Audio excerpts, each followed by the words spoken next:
23வது மந்திரம். ததேதத் ரிச்சா அப்யுக்தம்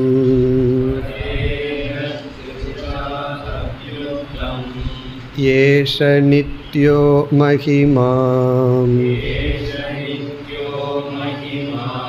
ப்ராஹ்மணஸ்ய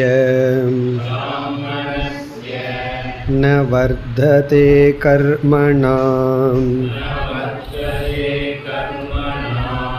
நோ கணியான் தஸ்யைவ ஸ்யான் பதவித் தம் விதித்வா ந லிப்யதே கர்மணாம் பாபகேன இதி தஸ்மாத் ஏவம் வித் சாந்தோ தாந்தக உபரதஸ்திதிக்ஷுகோ சமாஹிதோ பூத்வா ஆத்மன்யேவ ஆத்மானம் பஷ்யதி சர்வமாத்மானம் பஷ்யதி நைனம் பாப்மா தரதி சர்வம் பாப்மானம் தரதி நைனம் பாப்மா தபதி சர்வம் பாப்மானம் தபதி விபாபோ விரஜக அவிசிகித்சக பிராமணோ பவதி ஏஷ பிரம்மலோக சம்ராட் ஏனம் பிராபிதோசி இதி கோவாச யாஜ்ஞவல்க்யः சோகம் பகவதே விதேகான் ததாமி மாம் சாபி சக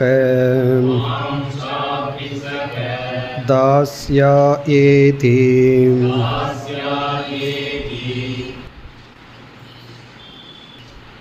சென்ற மந்திரமும் இந்த மந்திரமும் உபனிஷத்தினுடைய முடிவுரையாக வந்துள்ள மந்திரங்கள் என்று பார்த்தோம். சென்ற மந்திரத்தில் விவேக வைராகிய முமுக்ஷுத்துவம் ஆகியவற்றினுடைய பீஜங்கள் இருந்தது, அதாவது சாராம்சங்கள் இருந்தது. இந்த மந்திரத்தில் சமதமாதிகள் கூறப்பட்டுள்ளது. முதல் பகுதியில் ஞான மகிமை மந்திரத்தினால் விளக்கப்பட்டது.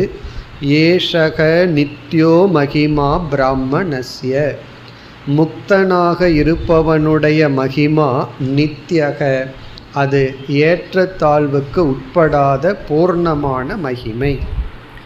ந வர்ததே கர்மணா நோ கணியான், அந்த ஞானி செய்யும் செயலால் அவனுடைய பெருமை உயர்வதோ அல்லது செயலால் தாழ்வதோ இல்லை.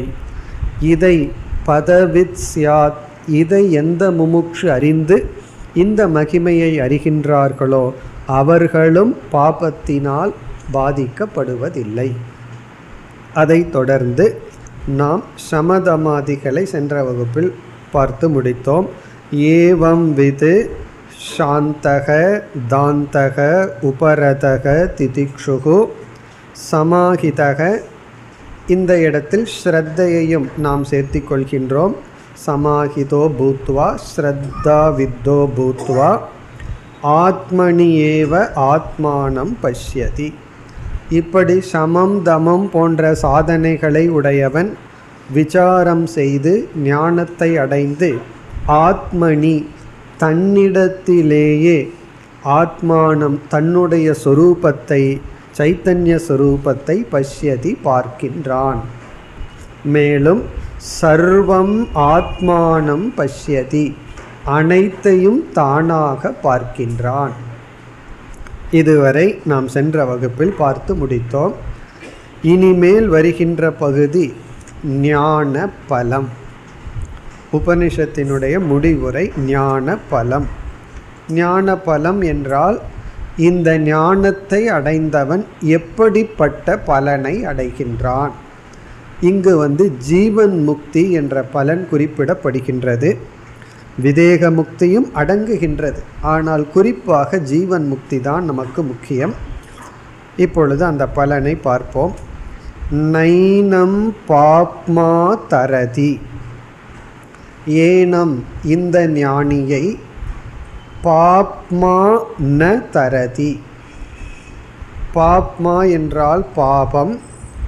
இங்கு ந தரதி என்ற இடத்தில் முதல் சொல்லுக்கு பொருள் ந ஆப்னோதி அடைவதில்லை.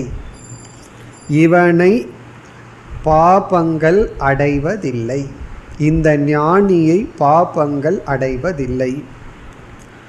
பிறகு அடுத்த பகுதி சர்வம் பாப்மானம் தரதி. இந்த இரண்டாவது தரதிக்கு பொருள் அதிக்ராமதி தாண்டி விடுகின்றான். இவன் அனைத்து பாபங்களையும் தாண்டி விடுகின்றான். சர்வம் பாப்மானம் என்றால் எல்லா பாபங்களையும் கடந்து விடுகின்றான். இப்போ முதல் தரதிக்கு அடைவதில்லை என்றும் இரண்டாவது தரதிக்கு கடக்கின்றான் என்பதும் பொருள். இவனை பாபங்கள் அடைவதில்லை, இவன் பாபத்தை தாண்டி விடுகின்றான், கடந்து விடுகின்றான். இங்கு பாபம் என்ற சொல்லுக்கு தர்மா தர்ம லக்ஷணம் என்று சொல்கின்றார்கள். தர்மம் அதர்மம் என்ற ரூபமானது.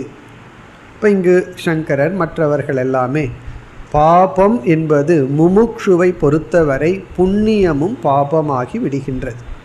இந்த மோட்சத்திற்கு வந்தவர்களுக்கு புண்ணியமும் பாபமாகி விடுகின்றது. அதனால தான் கர்மகாண்டமே அவர்கள் கடந்து விடுகின்றார்கள். கர்மகாண்டம் புண்ணியத்தை கொடுக்கும், சுகத்தை கொடுக்கும். அந்த கர்மகாண்டத்தை தாண்டி விடுகின்றார்கள். இவர்கள் கர்மகாண்டத்தை சித்த சுத்திக்கு பயன்படுத்தி விட்டார்கள். ஆகவே கர்மகாண்டத்திலிருந்து கிடைக்கின்ற புண்ணியம் அவசியம் இல்லை. இவர்கள் அந்த பாப புண்ணியத்தை தாண்டி விடுகின்றார்கள். இனி அடுத்த பகுதி நைனம் பாப்மா தபதி. இங்கு தபதி என்ற சொல்லுக்கு எரித்தல், துயரப்படுத்துதல் என்று பொருள். ஏனம் என்றால் இந்த ஞானியை பாப்மா ந தபதி, இவனிடம் ஏற்கனவே இருக்கின்ற பாபங்கள் எல்லாம் எரிப்பதில்லை. இவனிடத்தில் பிராரப்தத்தில் பாபம் இருக்கும், சஞ்சித கர்மத்தில் பாபங்கள் இருக்கும், புண்ணியமெல்லாம் இருக்கும். அதெல்லாம் ந தபதி என்றால் இவனை வாட்டுவதில்லை, இவனுக்கு துயரத்தை கொடுப்பதில்லை. இப்போ நைனம் பாப்மா தபதி என்றால் ஏனம் இந்த ஞானியை பாபமானது எரிக்காது, வாட்டாது, துயரப்படுத்தாது. இப்போ சென்ற பகுதியில் ஏற்கனவே வெளிப்படாமல் இருந்த சஞ்சிதத்தில் இருக்கின்ற பாபமெல்லாம் இவனை அடைவதில்லை. பிறகு இவன் அதை தாண்டி விடுகின்றான்ங்கிறது நமக்கு புரியும். காரணம் என்ன? அந்த கர்மமே மேனிஃபெஸ்ட் ஆகலை.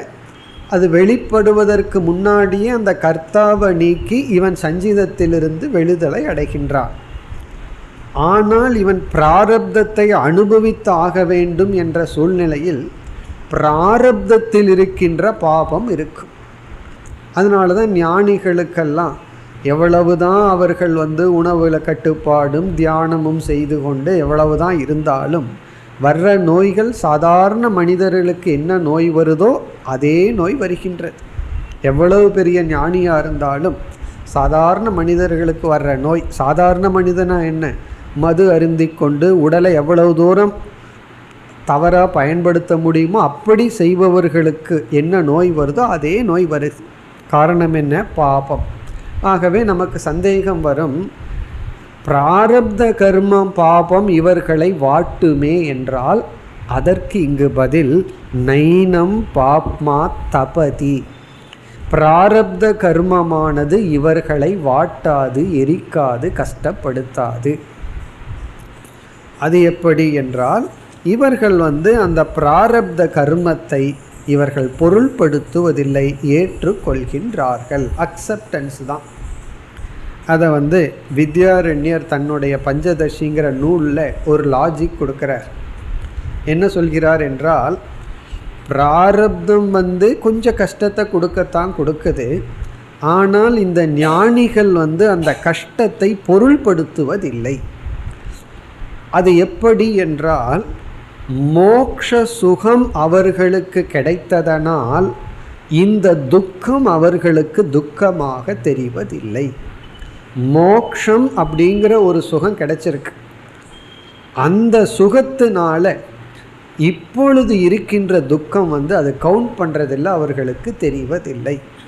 அதற்கு அவர் கொடுத்த உதாகரணம், 10வது மனிதன் இறந்து விட்டான்னு நினச்சிட்டு துயரப்பட்டு இவன் போய் ஒரு செவுத்தில் மோதிட்டான். 10வது மனிதனை நான் தொலைச்சிட்டேன்னு ஆற்ற கடந்து எண்ணி பார்த்து பிறகு காயம் ஆயிடுது லேசாக. அல்லது 10வது மனிதனை தேடி கையில் காலி கொஞ்சம் காயப்பட்டுட்டான். கடைசியில் ஒரு குரு உபதேசித்து 10வது மனிதன் நீதான்னு தெரிஞ்சதுக்கப்புறம் 10வது மனிதன் கிடைச்ச சந்தோஷத்தில் ஏற்கனவே பட்ட காயமெல்லாம் பெருசாக தெரியாதான். காரணம் என்ன? நம்ம ஏதோ ஒன்று பெரிய லாஸ் ஆகிடுதுன்னு நினச்சிட்டு இருந்தது, அது கிடைச்ச உடனே ஏற்கனவே என்ன ஒரு கஷ்டம் இருக்கோ அது கஷ்டமாக தெரியாது. அதாவது ஒருவர் ஒரு 25,000 ரூபா வேல்யூ உள்ள நகையை தொலைச்சிட்டார். ரொம்ப கஷ்டப்பட்டுட்டு இருக்கார். நகை கிடைச்சிடுது. கொஞ்ச நாளைக்கு அப்புறம் கிடைச்சதுக்கப்புறம் நகை பெட்டி கிடைக்கலின்னு வச்சுக்குவோமே, இவர் அழுதுட்டுருப்பார். அதுக்காக நகை கிடைச்ச சந்தோஷத்தில் நகை பெட்டியினுடைய நஷ்டம் நஷ்டமாக தெரியாது. அதுபோல மோக்ஷம் நான் முக்தன் அப்படிங்கிற ஒரு மகிழ்ச்சியில் பிராரப்தத்தில் வர்ற கஷ்டமெல்லாம் அவர்களுக்கு கஷ்டமாக தெரியாது. ஸோ அதுக்கு இதுதான் மூலம். நைனம் பாப்மா தபதி. பிறகு உபனிஷத்து என்ன சொல்கின்றது? சர்வம் பாப்மானம் தபதி. இந்த ஞானி அனைத்து துக்கத்தையும் துக்கப்படுத்தி விடுகின்றான். பாபத்தை இவன் எரித்து விடுகின்றான். பாபம் இவனை எரிப்பதில்லை, இவன் பாபத்தை எரித்து விடுகின்றான், துயரத்தை எரித்து விடுகின்றான். அப்படின்னா என்ன? இந்த ஞானத்தினால இவன் என்ன செய்து விடுகின்றான்? துயரத்தை இவன் எரித்து விடுகின்றான். துயரம் இவனை எரிப்பதில்லை. நெருப்பை இவன் எரிச்சிட்றானா, நெருப்பு இவனை எரிப்பதில்லை. அதனால தான் வேறொரு இடத்துல நெருப்பு அப்படிங்கிறது சம்சாரமாகவும் ஜலம் என்பது ஞானமாகவும் உருவகப்படுத்தப்பட்டுள்ளது. பொதுவாக நெருப்பு எல்லாவற்றையும் எரிச்சிரும். ஆனால் நீர் இருக்கே, அது நெருப்பையே எரிச்சிரும். அப்படின்னா நெருப்பையே அணைச்சிரும். இந்த ஆத்ம ஞானம்ங்கிற ஜலம் நெருப்பு என்ற சம்சாரத்தை எப்படி அணைத்து விடுகின்றதோ அதுபோல இந்த ஞானத்தினால் இவன் என்ன செய்கின்றான்? பிராரப்தத்தில் வருகின்ற சுக துக்கங்களை பொருள்படுத்தாமல் இவன் அதை கடந்து விடுகின்றான். அப்போ ஏதோ உடல் அனுபவிக்கும், ஆனால் இவன் மனம் அனுபவிப்பதில்லை. அதுக்கு வேறொரு சிம்பிள் எக்ஸாம்பிள் சொல்லணும்னா, குழந்தைங்க விளையாடி கொண்டு இருக்கும்போது கீழே விழுவும், அடிபடும், ரத்தம் வரும். ஆனால் அதுக்கு பெருசாகவே தெரியாது, ரத்தத்தை தொடச்சிட்டு விளையாடிட்டுருக்கு. நம்ம தான் கூப்பிட்டு சொல்லணும். ஆனால் வீட்டில் மிரட்டி ஒரு ஸ்கேலில் ஒரு அடி வச்சு அவ்வளவு ஒரு அழுகை, அதே ஒரு அது அவ்வளவு பெயினாக தெரியுது. ஆனால் கிரவுண்டில் உடல் படுற கஷ்டம், ஓடும்போது வர்ற கஷ்டம் கஷ்டமாக தெரியல. ஏன்னா அந்த விளையாட்டுங்கிற சந்தோஷத்தில் உடலுக்கு வர்ற கஷ்டம் பொருட்படுத்துவதில்லை. அந்த விளையாட்டு இஸ் ஈக்குவல் டு மோக்ஷம், நான் பூர்ணமானவன்கிற ஞானம். உடலுக்கு வர்ற கஷ்டங்கிறது பிராரப்தம் கொடுக்கிற சுகதுக்கங்கள், அதை அவர்கள் பொருள்படுத்துவதில்லை, எரித்து விடுகின்றார்கள். இது ரொம்ப முக்கியமான கருத்து. அதாவது நம்ம மோக்ஷம் அப்படிங்கிற ஸ்டேஜுக்கு வரும்போது பிராரப்த துக்கமே வராதுன்னு நினைக்கிறது தான் பலருடைய தவறு. சாதாரணமாக வர்ற எல்லா சுகதுக்கங்களும் மற்றவங்களுக்கு வர்றது போல வரும், ஆனால் அது நம்மை தாக்காது. அது நம்மை தாக்காமல் அதை நாம் எரித்து விடுகின்றோம். பிறகு இவன் இப்பொழுது எப்படிப்பட்டவனாக இருக்கின்றான்? விபாபக. விபாபகனா அனைத்து பாபத்திலிருந்தும் கடந்தவனாக இருக்கின்றான். விகதக பாபக இஸ்மாத் சக. விகதம் பாபம், யாரிடம் பாபமானது சென்று விட்டதோ, பாபம் இவனிடமிருந்து பறந்து விட்டது. விபாபக.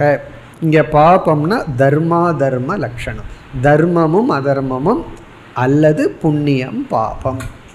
இவனுக்கு புண்ணிய பாபம் என்ற அதிர்ஷ்ட பலன் இவனை விட்டு கடந்து விட்டது.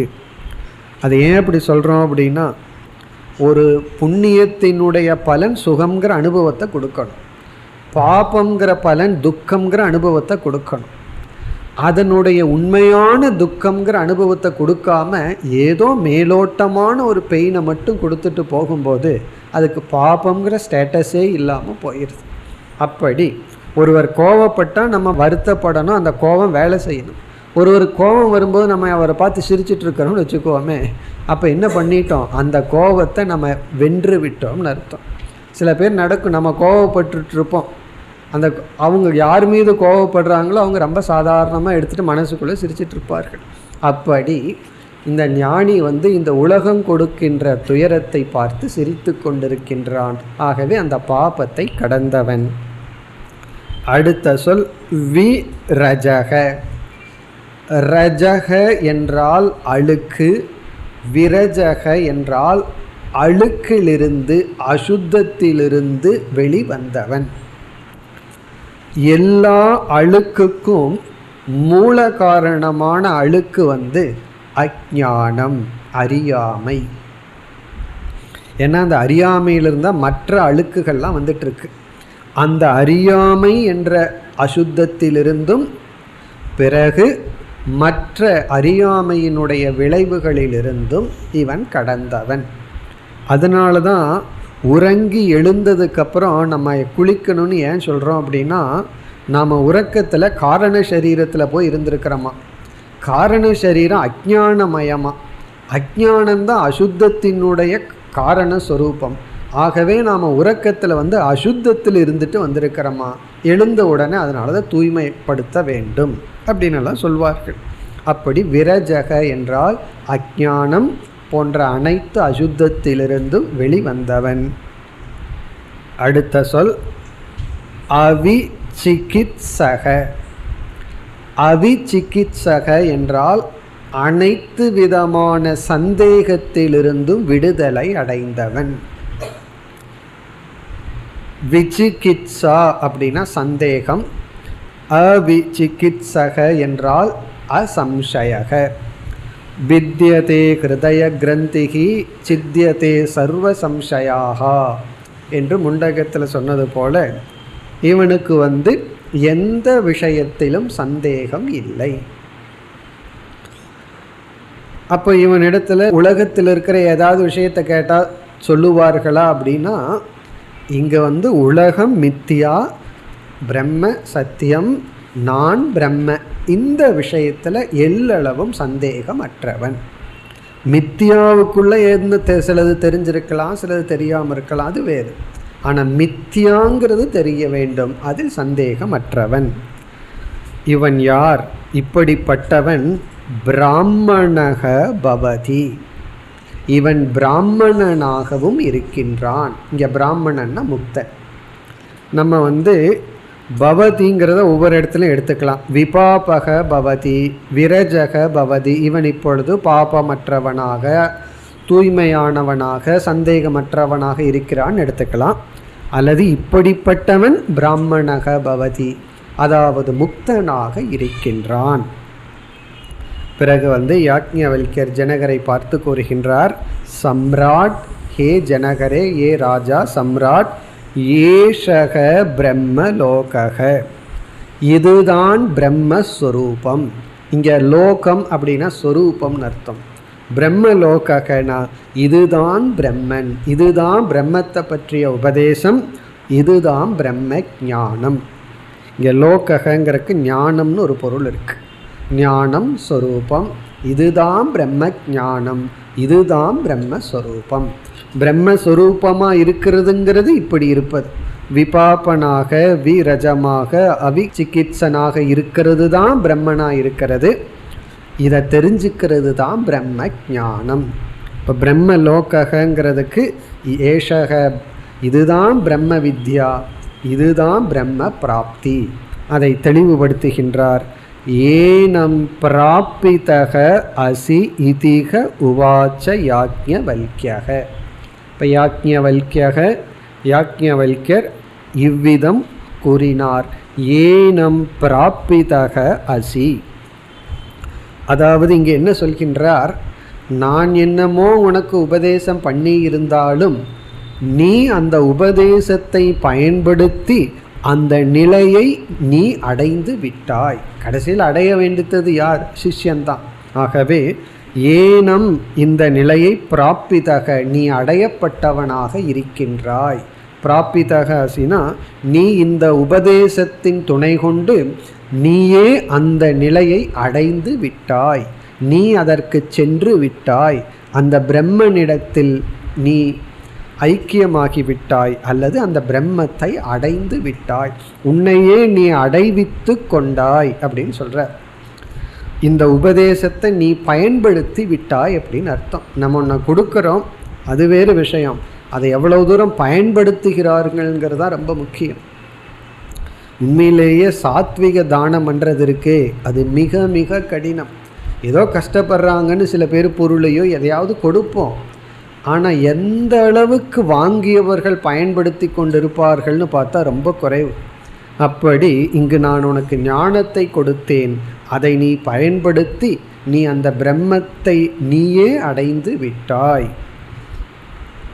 இப்பொழுது யாக்ஞவல்யர் இவ்விதம் கோரி, அதாவது சிஷ்யனான நீ அடைந்து விட்டாய் அப்படின்னு சொல்கிறார். அப்போ யாக்ஞவல்யர் ஜனகரிடத்தில் அவ்வளவு ஒரு நம்பிக்கை, நீ அடைந்து விட்டாய், நீ புரிந்து கொண்டாய், நீ அந்த பிரம்மத்தை அடைந்து விட்டாய் அப்படி சொன்ன உடனே ஜனகர் பிறகு இப்பொழுது பேசுகின்றார். சோகம் பகவதே விதேகான் ததாமி. பகவதே இறைவா, இறைவனான உங்களுக்கு சக அகம்.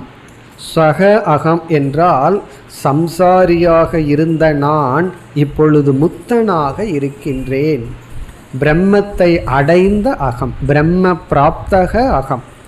அப்படி இருந்த இப்படிப்பட்ட நான், ஒரு காலத்தில் நான் சம்சாரியாக இருந்து உங்களிடம் சந்தேகத்துடன் எத்தனையோ கேள்வி கேட்டேன்.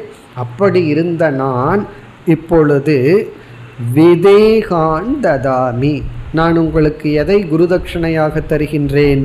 விதேகான், இந்த விதேக ராஜ்யத்தையே உங்களுக்கு நான் தருகின்றேன். ஏற்கனவே இந்த கருத்தெல்லாம் வந்திருக்கு, நம்ம அதனுடைய விளக்கத்தை எல்லாம் பார்த்துருக்கோம்.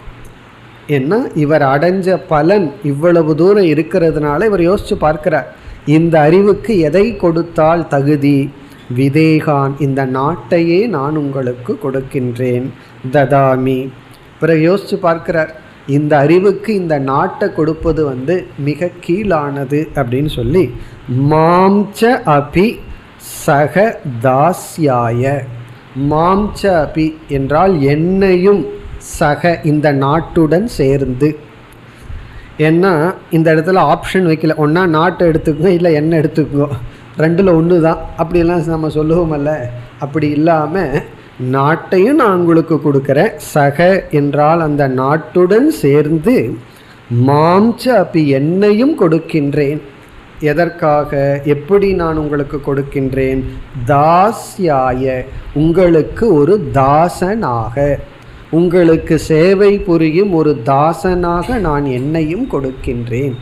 அப்படின்னா உங்களுக்கு பணிவிடை செய்யும் ஒருவனாக, ஒரு சர்வெண்டாக என்னையும் நான் உங்களுக்கு கொடுக்கின்றேன். இதினா இத்துடன் இந்த விசாரம் முடிவடைகின்றது. இப்போ இதனுடைய அர்த்தத்தை எல்லாம் நம்ம பார்த்தோம். அதாவது இப்படிப்பட்ட எண்ணம் ஜனகருக்கு வந்திருக்கின்றதுங்கிறதுல வச்சு ஜனகர் ஞானத்தை அடைந்திருக்க வேண்டும். இதான் அர்த்தாபத்தி பிரமாணம்னு சொல்கிறது. அர்த்தாபத்தி பிரமாணம்னா நமக்கு தெரியும், படிச்சிருப்போம். காலையில் எழுந்து பார்க்குறோம், வாசலெல்லாம் தண்ணீர் இருக்குது.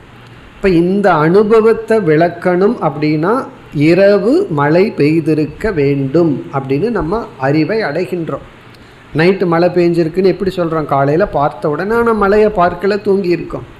அதே போல் இப்படிப்பட்ட வாக்கியம் ஜனகரிடமிருந்து வந்துள்ளது என்றால் அவர் ஞானத்தை அடைந்திருக்க வேண்டும்.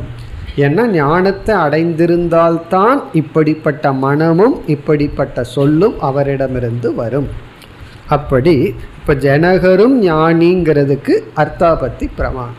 எப்படி இவர் இவ்விதம் கூறுகின்றார் என்றால் அப்படிப்பட்ட பலனை அடைந்ததனால். இதெல்லாம் குரு சிஷ்யன் எந்த அளவுக்கு புரிஞ்சிருக்காங்க, பயனடைஞ்சாங்கங்கிறதுனுடைய டெஸ்ட்டு. இப்போ சிஷ்யனுடைய மனதில் பயனடைஞ்சிருந்தால் தான் இந்த அளவுக்கு மனம் வரும், இல்லை என்றால் மனம் வராது. என்ன செய்வார்? முதல்ல என்ன சொல்லிகிட்டு இருந்தார்? 1000 பசு தர்றேன், அதில் ஏதோ கோல்டு காயினை மாட்டி தர்றேன்னு சொன்னார். ஒரு நாட்டையே வச்சிட்ருக்கிற ராஜாவுக்கு 1000 பசு அப்படிங்கிறது ரொம்ப சீப்பு தான். நம்ம 4 8 கொடுக்குற மாதிரி தான். பிறகு எப்பொழுது இவர் அபயம்ங்கிற பிரம்மத்தை உணர்ந்தாரோ அப்போ அனைத்தையும் தருகிறேன்னு சொன்னதை ஏற்கனவே படிச்சிருக்கோம். அதே போல் இங்கே முடிவுரையும் ஜனகர் ஞானத்தை அடைந்தார் என்று வந்துள்ளது. இனி மீண்டும் 2 மந்திரங்கள் இருக்கின்றது. அதாவது இந்த 4வது செக்ஷன், 4வது அத்தியாயத்தில் 4வது செக்ஷன் இருக்கின்றது, ஷாரீரக பிராமணம். இப்போ நம்ம பார்த்துட்ருக்கிறது இதுதான் உபனிஷத்தினுடைய முடிவுரை. 2 வருகின்ற மந்திரத்தில் முடிவுரை வர இருக்கின்றது. அதை இப்பொழுது பார்ப்போம். அடுத்து 24வது மந்திரம். சவா ஏஷக மகாநஜ ஆத்மா அன்னாதோ வசுதானக விந்ததே வசு ய ஏவம் வேத.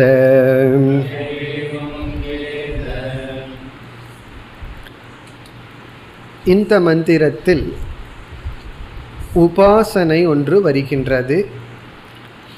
இது எப்படிப்பட்ட உபாசனை என்றால், சகுண பிரம்மம் நிர்குண பிரம்மம் உண்மையில் வேறில்லை, நிர்குண பிரம்மமே சகுண பிரம்மமாக இருக்கின்றது என்று கூறி, யாருக்கு இந்த நிர்குண பிரம்மத்தை புரிந்து கொள்ள முடியவில்லையோ அப்பொழுது அவர்கள் சகுண பிரம்மத்தை தியானிக்க வேண்டும்.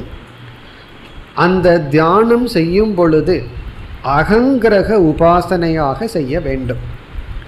சகுண பிரம்மத்திலேயே குட்டி குட்டி தேவதையை எடுத்து தியானம் பண்ணுறது ரொம்ப லோ லெவல். இது ஹையர் லெவல். ஒரு மாணவன் நிர்குண பிரம்மத்தை புரிஞ்சுக்கிறதுக்கு முயற்சி பண்ணியிருக்கான், அதில் முடியவில்லைங்கிறதுனால பக்குவம் அடையும் வரை சகுண பிரம்மத்தை தியானம் செய்ய வேண்டும்.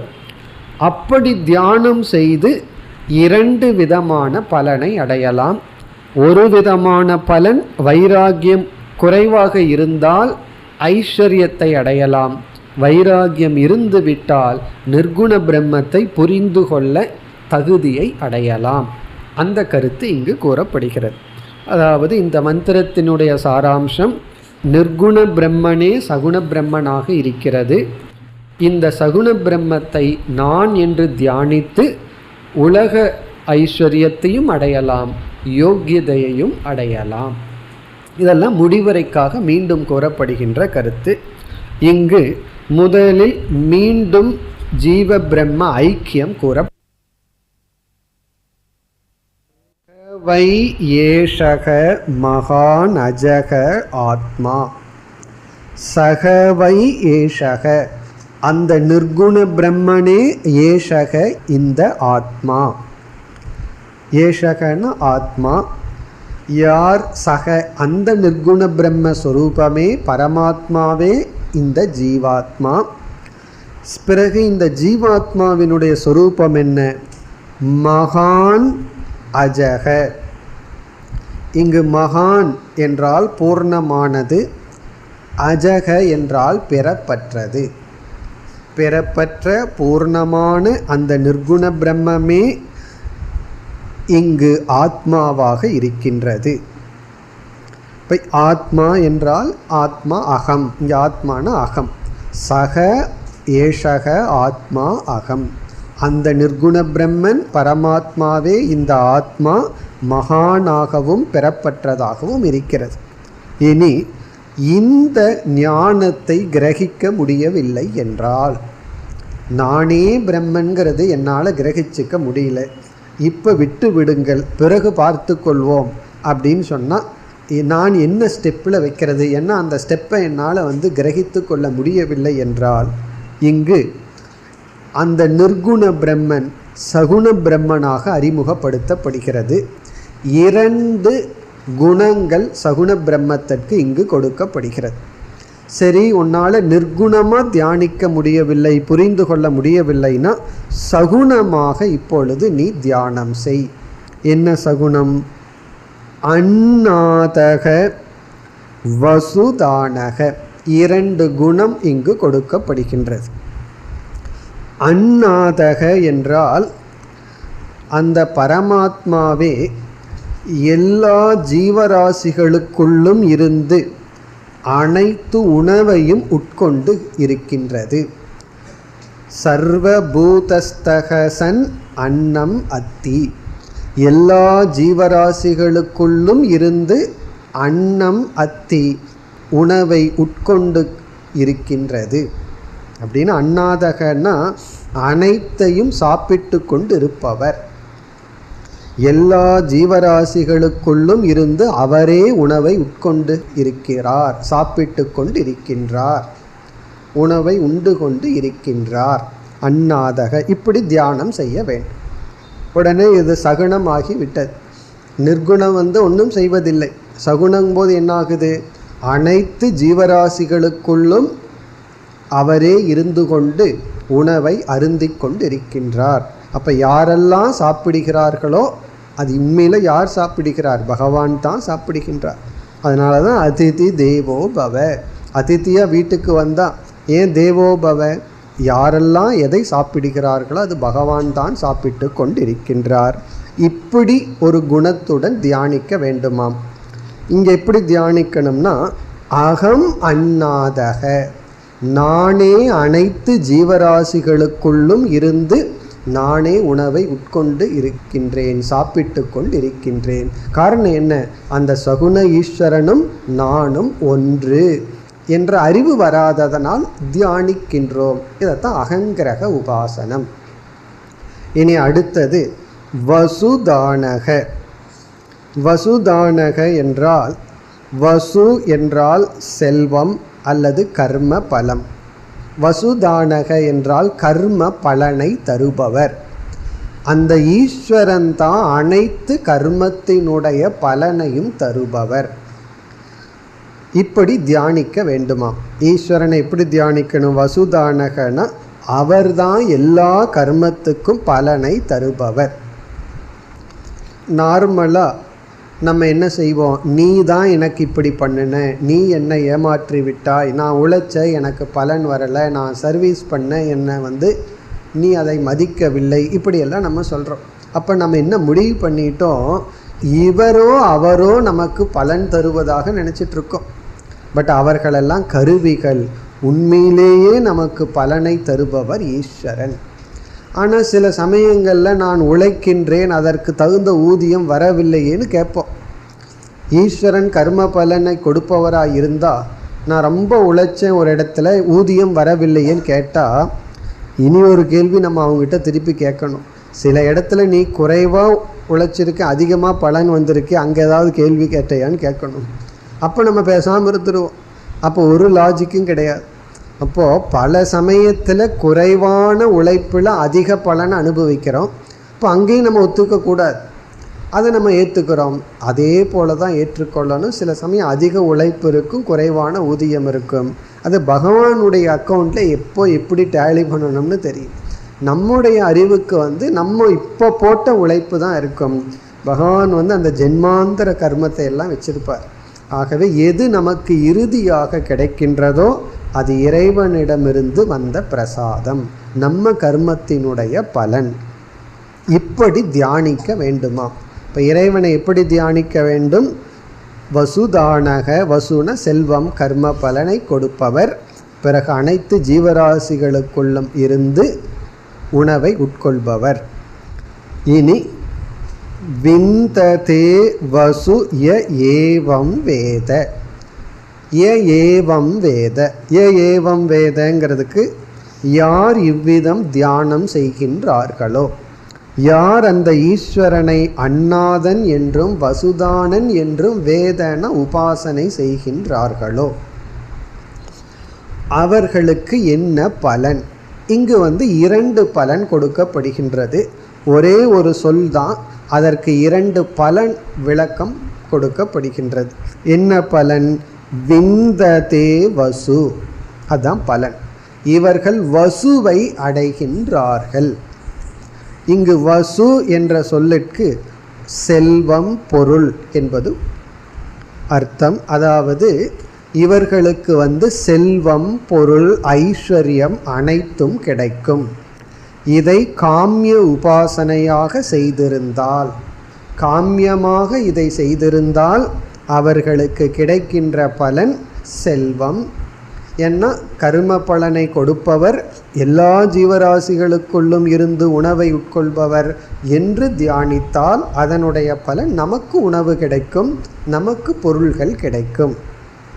இப்போ வசு அப்படிங்கிறதுக்கு முதல் பொருள் செல்வம், தனம். இரண்டாவது பொருள் யோக்யதா. யோக்யதா என்றால் இங்கு அருட்செல்வம். தமிழில் சொல்லுவார்கள் ரொம்ப அழகாக, பொருட்செல்வம், அருட்செல்வம்னு சொல்லுவார்கள். அருட்செல்வம் அப்படிங்கிறதுனுடைய பொருள் மனப்பக்குவம், மன தூய்மை. எப்பொழுதுனா மோட்சத்திற்கு முயற்சி செய்து அதை உணராத சமயத்தில், உணர முடியாத பொழுது, அந்த மோட்சத்தை அடைய முடியாத, ஞானத்தை அடைய முடியாத சமயத்தில் இந்த உபாசனை செய்தால் நமக்கு மன தூய்மை கிடைக்கும். இப்போ விந்ததே வசு என்றால் முமுக்ஷுவானவன் ஞானத்திற்கு தகுதியை அடைகின்றான். இப்போ இந்த மந்திரத்தினுடைய சாரம், நிர்குண பிரம்மத்தை புரிந்து கொள்ள முடியவில்லை என்றால் சகுண பிரம்மத்திற்கு வர வேண்டும். சகுண பிரம்மத்தை தியானிக்கலாம்.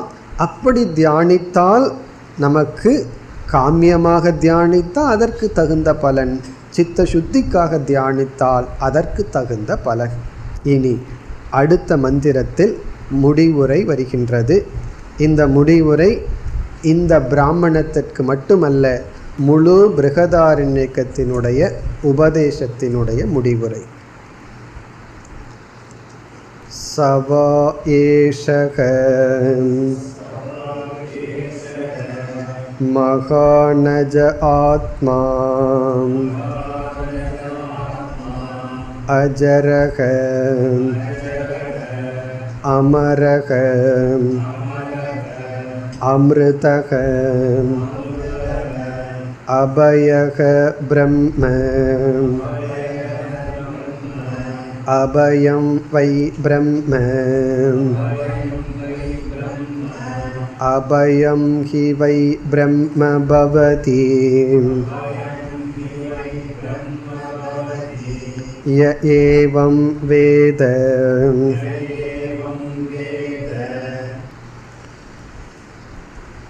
இங்கு சங்கரர் இந்த மந்திரத்தை அறிமுகப்படுத்தும் பொழுது சமஸ்த முழுமையான பிருகதாரண்யக உபனிஷத்தின் முடிவுரை என்று அறிமுகப்படுத்துகின்றார். காரணம், இப்போ நம்ம 4வது அத்தியாயத்தில் இருக்கோம், 4வது செக்ஷன்லேயும் இருக்கோம், 4 இருக்கோம். 5வது செக்ஷன் ஏற்கனவே வந்தது, 6வது செக்ஷன் குரு சிஷ்ய பரம்பரை. பிறகு 5, 6 என்ற 2 அத்தியாயங்கள் மேக்சிமம் 99% மந்திரங்களெல்லாம் உபாசனை பண்புகள், இவ்வளவுதான். ஆகவே அது உண்மையிலேயே உபனிஷத் என்று நாம் அழைக்க முடியாது. ஆனால் உபனிஷத்திற்குள் வந்துள்ளது விதவிதமான சில கதைகள், உபாசனைகள், தியானங்கள், சில பிரார்த்தனைகள், சம்ஸ்கார கர்மங்கள், இதெல்லாம் தான் வர இருக்கின்றது. ஆகவே உபனிஷத் என்ற பிரம்ம வித்யினுடைய முடிவுரை இந்த இடம் என்றே கூறுகின்றார். அடுத்த செக்ஷன் முழுவதும் மைத்ரேயி யாக்ஞவல்கியருடைய கதைதான். ஆனால் அது ஏற்கனவே வந்து விட்டதனால் அதை இப்பொழுது நாம் உபதேசமாக எடுத்துக்கொள்ள முடியாது.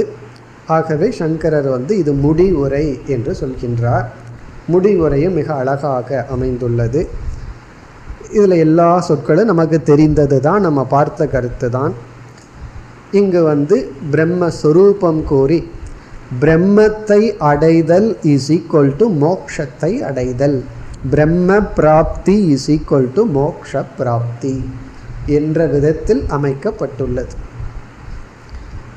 பொதுவாக பிரம்மத்துக்கு ஒரு சொரூபம் சொல்லுவோம், மோக்ஷத்துக்கு ஒரு சொரூபம் சொல்லுவோம். அதாவது பிரம்மத்தினுடைய சொரூபம் சத்தியம், ஞானம், அனந்தம் சொல்லும். மோக்ஷத்தினுடைய சொரூபம் சோக நிவிருத்தி, பூரணம், மன திருப்தி அப்படின்னெல்லாம் சொல்லுவோம்.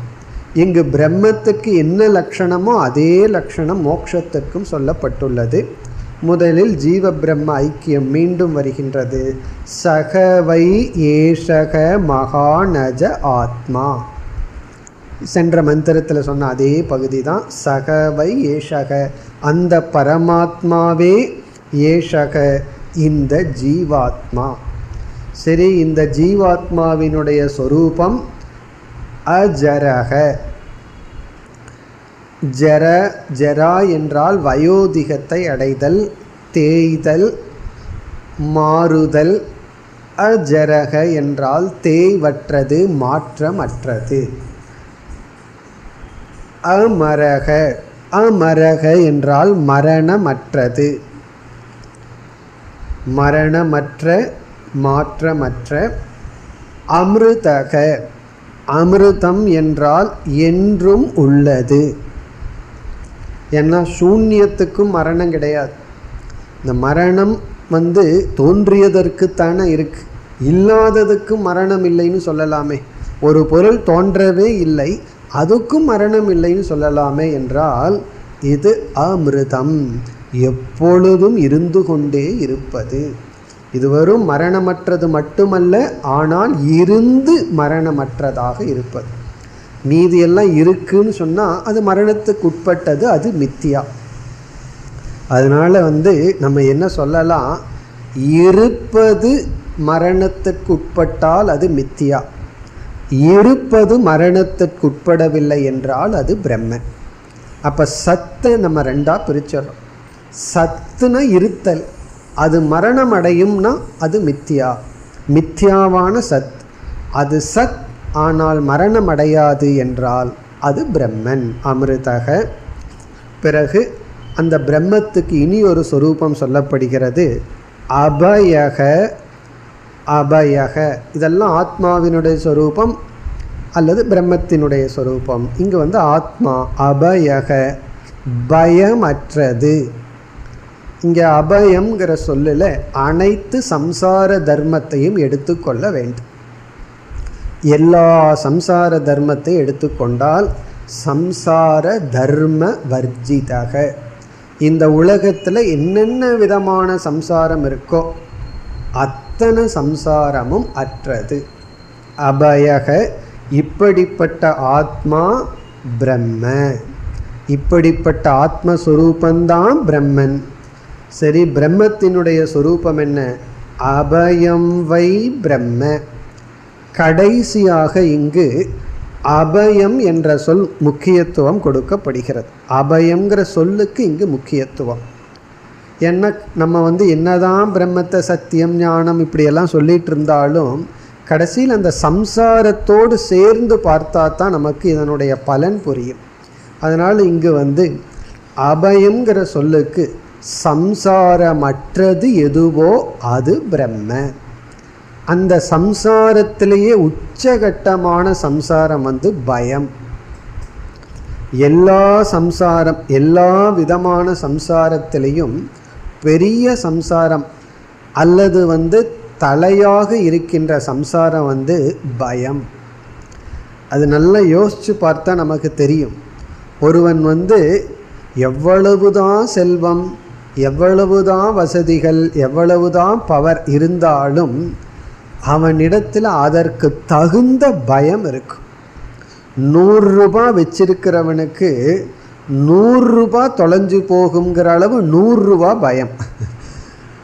1,00,000 ரூபா வச்சிருக்கிறவங்களுக்கு எவ்வளவு பயத்தினுடைய வெயிட்னா 1,00,000 ரூபா வெயிட், பயத்துக்கு வெயிட்.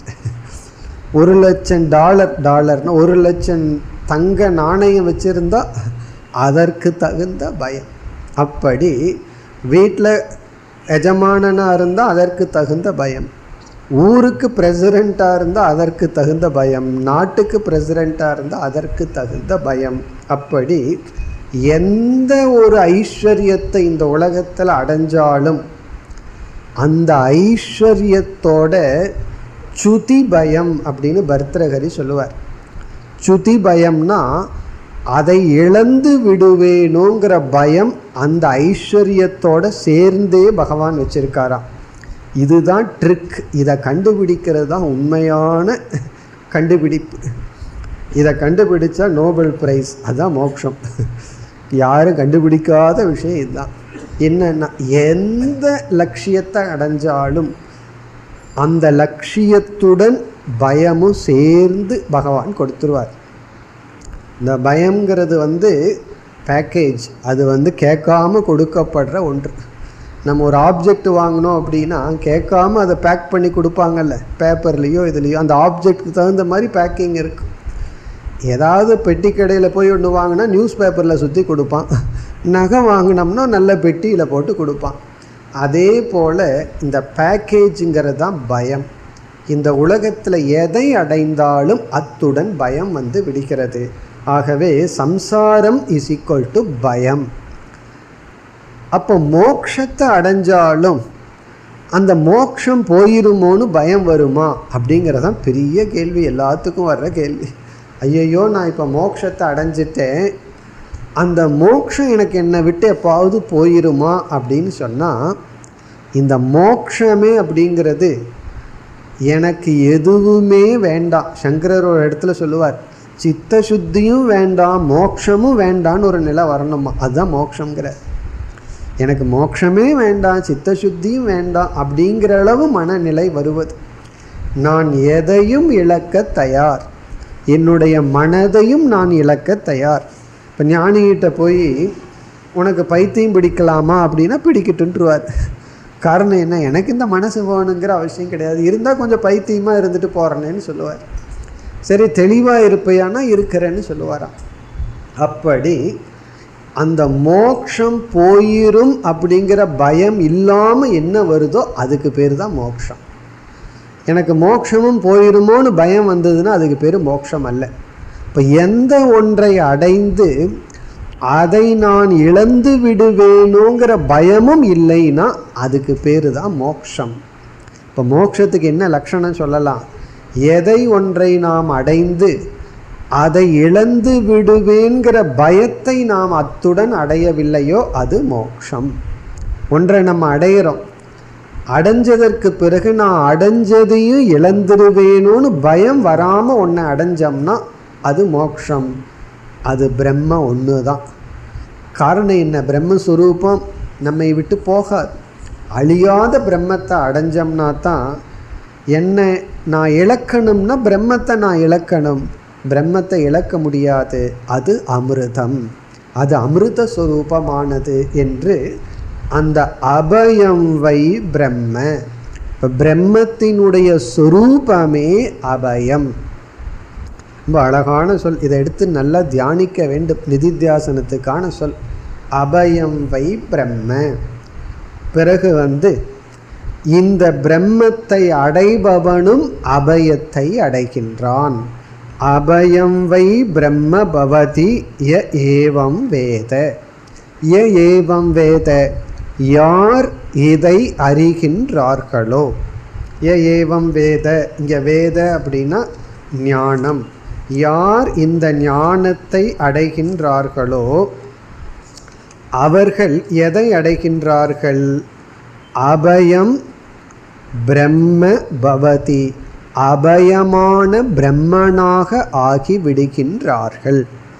யக ஏவம் வேதன, யார் இவ்விதம் அறிகின்றார்களோ அவர்கள் அபயமான பிரம்மனாகவே ஆகி விடுகின்றார்கள்.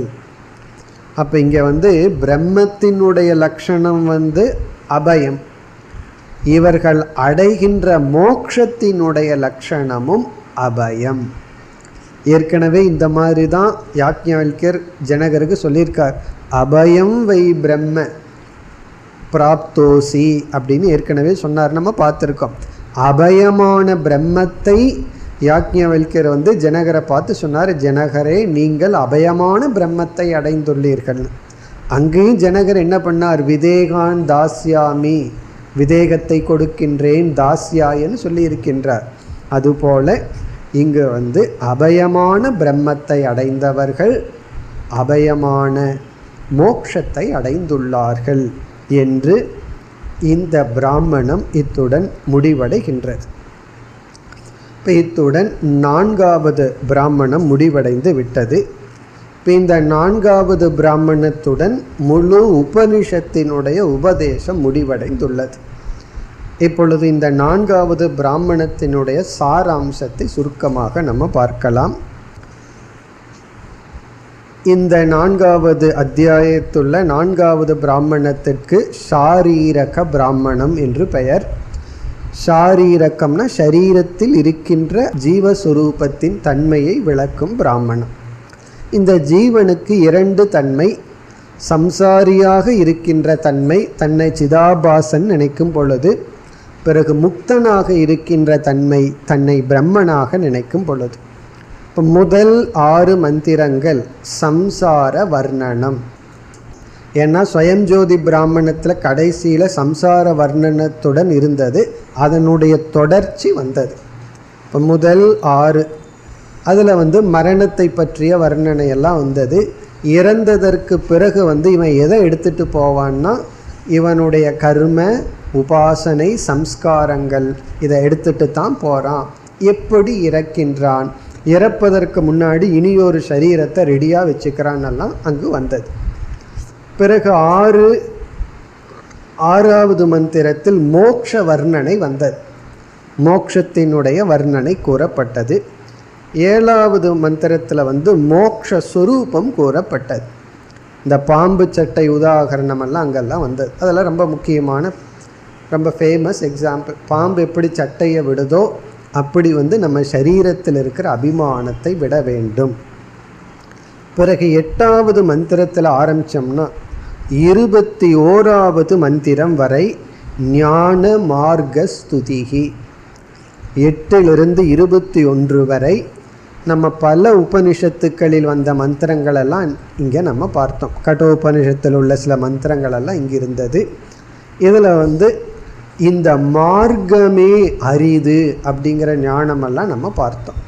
பிரம்மம் சூக்ஷ்மங்கிறது ஒரு பக்கம் இருக்கட்டும், இந்த பிரம்மத்தை புரிஞ்சுக்கிற மார்க்கம் இருக்கே அதுவே சூக்ஷ்மம். இந்த மார்க்கமே மிக மிக சூக்ஷ்மமானது, யாருக்கும் அவ்வளவு சுலபமாக விளங்குவதில்லை என்று கூறி சம்சார நிந்தனை செய்யப்பட்டு மோட்ச மார்க்கத்தினுடைய பெருமை கூறப்பட்டது. இதில் நமக்கு முக்கியமாக ஞாபகம் வச்சுக்க வேண்டிய மந்திரம் ஆத்மானம் சேத் விஜானியாத், 12வது மந்திரம். அதுக்கு நம்ம பெரிய விளக்கம் இருப்பதாக வித்யாரண்யர் விளக்கம் எழுதியுள்ளதாக எல்லாம் பார்த்தோம். மிக அழகான மந்திரம். அதற்கு பிறகு 21வது மந்திரம் ஒரு நல்ல முக்கியமான மந்திரம். அதில் நிதித்தியாசனம் மிக அழகாக கூறப்பட்டது. அதாவது தமேவ தீரோ விஜ்ஞாய பிரக்ஞாம் குர்வீத பிராமணக நானுத்யாயாத் பகூன் சப்தான். இந்த ஆத்மானம் சேத் விஜானியாத் தமேவ தீரோ விஜ்ஞாய. உண்மையிலேயே 8வதிலிருந்து அனைத்து மந்திரமும், இந்த நம்ம பார்த்து முடித்த அனைத்து மந்திரங்களுமே மிக மிக முக்கியமான மந்திரங்கள் தான். அதில் பல மந்திரங்கள் பல உபனிஷத்தில் நம்ம பார்த்த மந்திரம். பிறகு 22வது மந்திரத்திற்கு வந்தோம்னா அதன பெரிய மந்திரம். அதில் நம்ம பல கருத்துக்களை பார்த்தோம். ஜீவ பிரம்ம ஐக்கியத்தை பார்த்தோம். பிறகு ஈஸ்வர விபூதியை பார்த்தோம். இங்கே ரொம்ப முக்கியமானது விவிதிஷா வாக்கியம் சாதனானி. மற்ற பகுதிகளெல்லாம் மற்ற இடங்களில் பார்த்த கருத்து தான்.